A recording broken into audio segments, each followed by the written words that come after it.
ہر گلی ہر ایک گاؤں اور غر خطرے میں ہے۔ ہر گلی ہر ایک گاؤں اور غر خطرے میں ہے۔ ظالموں دیکھو ادھر دیکھو نگر خطرے میں ہے۔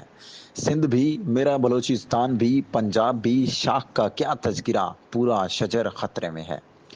اس وقت ملک کا آدھے سے زیادہ حصہ سیلاب، بارش، لینڈ سلائیڈنگ اور قدرتی آفات کی وجہ سے مکمل طور پر ڈوبا ہوا ہے، اور اب تک سینکڑوں لوگ جن میں مرد، عورتیں اور بچے شامل ہیں اس آفت کی زد میں موت کے منہ میں جا چکے ہیں۔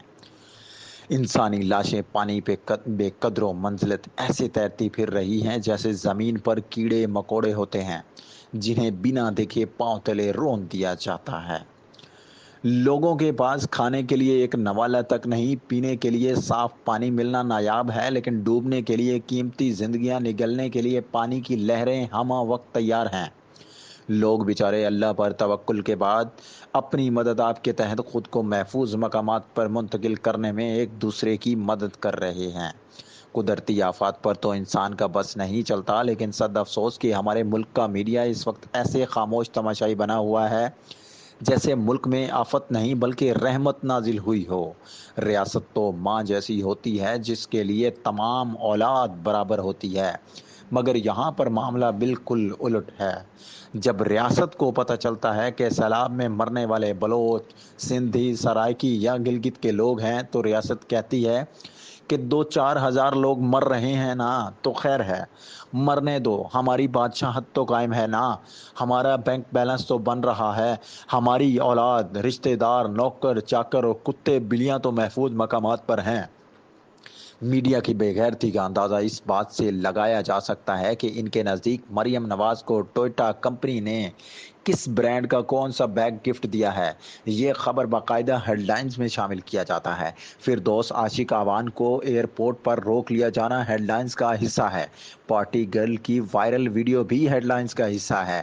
فیروز خان کا غصہ، شہباز گل کی بیماری، بلاول بھٹو کے دورے، یہ سب کچھ تمام الیکٹرانک میڈیا، پرنٹ میڈیا اور سوشل میڈیا پر دکھایا جا رہا ہے، لیکن کسی ایک چینل نے غیرت سے بھی سیلاب متاثرین کی خبر کو ہیڈ لائنز کا حصہ نہیں بنایا، کیونکہ اس خبر پر کوئی ریٹنگ تھوڑی ملنی تھی۔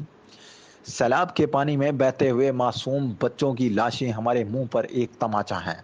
پانی میں بہتی سینکڑوں لاشیں چیخ چیخ کر خدا کی طرف دیکھتے ہوئے ایک ہی سوال پوچھ رہی ہیں کہ خداوند، کیا یہ ملک ہمارا نہیں ہے؟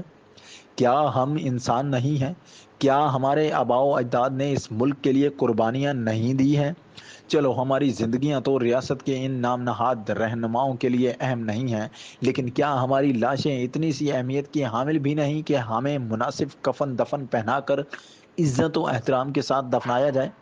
ہم ایک ایسے ملک میں پیدا ہوئے ہیں جہاں غریب شہر ترستا ہے ایک نوالے کو، غریب شہر ترستا ہے ایک نوالے کو، امیر شہر کے کتے بھی راج کرتے ہیں۔ میں آخر میں سوشل میڈیا استعمال کرنے والے تمام افراد سے گزارش کرتا ہوں کہ خدا کے لیے اپنے ارد گرد دیکھیں، یہ سب آپ کے بہن بھائی ہیں، آپ کی مدد کی ضرورت ہے۔ اگر آپ کچھ بھی کر سکتے ہیں تو خود کو خدا کے حضور سرخرو کریں اور اس کی مخلوق کے لیے کچھ کریں جو اس وقت بے یار و مددگار صرف اور صرف خدا کی طرف امید سے دیکھ رہی ہے۔